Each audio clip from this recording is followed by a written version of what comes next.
My good friend had been jobless for the last 5 years. Believe me when I say that the wait was not easy for her. There were days I wished I could trade places with her. My job was not the best, but at least I could make ends meet with the little income one got. Not to burst my bubble, but I have been a good friend since I kept encouraging her to send out applications. I don't want to bore you with the details, but she secured a job in her 6th year after school. I was super excited for her, and I hoped she would rise to the ranks now that she had something to do. About 3 weeks in, she could not stop talking about her boss, how kind she was, constantly checking on her even outside working hours, and she seemed comfortable speaking with her about anything. I found it a little weird, but judging from her excitement, I could not spoil her fun. She had been home for most of the part, and it was good she had someone to speak to apart from me. I was not jealous, I was only looking out for her. What pushed me to speak to her about it was when she told me that she had started inviting her to her house for Saturday brunch, sometimes asking her to stay over for the weekend. Do not get me wrong, people can be friendly, but this looked extreme. One evening, I invited my friend over, and we spoke at length. I emphasized that while she enjoyed her company, she just needed to be careful. I am sure my friend was too caught up in the moment. She seemed not to understand me, so I let her be. This did not affect our friendship, as she kept me updated about everything in her office. One Monday morning, I was in my office when my friend sent me a text that her boss had asked her to cook for a friend on her behalf because of her tight schedule that day. Her boss friend had been admitted and was set to be discharged the next day. Honestly, I found it weird, but I only observed. My friend had mentioned that her boss would get her all the ingredients. All she had to do was to take them, go to the said location to prepare the meals, store them in the refrigerator and leave the house.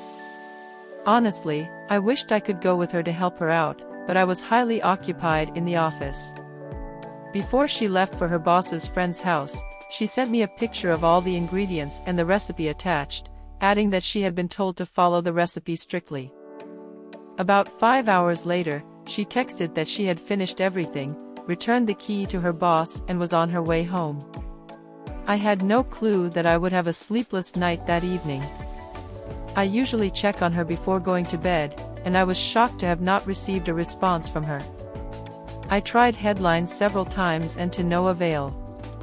Her parents live far away from her, and I had become her only family in town, so I was worried sick.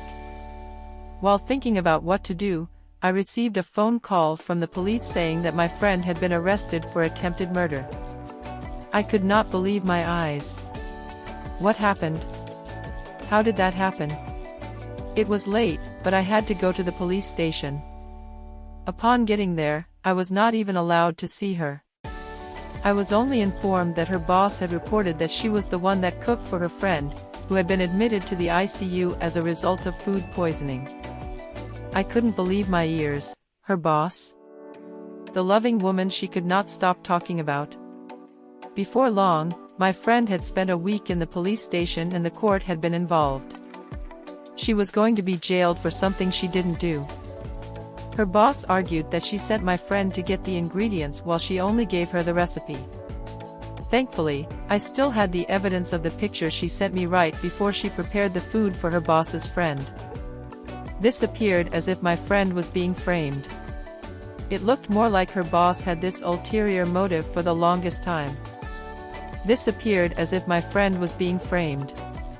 It looked more like her boss had this ulterior motive for the longest time. She just wanted somebody to be her puppet to complete whatever she had started. What helped my friend was that, for some weird reason, she missed out on her step while following the recipe and had to store the remaining vegetables in the fridge. After further investigations with evidence of the messages I had on my phone, it was revealed that the ingredients had been poisoned. My friend was vindicated while her boss was arrested and imprisoned for 20 years for attempted murder. Now, my friend is so adamant about allowing people into his circle that she is no more interested in getting another job for fear that what happened might be repeated. Now, my friend is so adamant about allowing people into his circle that she is no more interested in getting another job for fear that what happened might be repeated. She has been through a lot and could not fathom how wicked people could be. She is going through therapy now, and I hope she gets better. Discern and be led.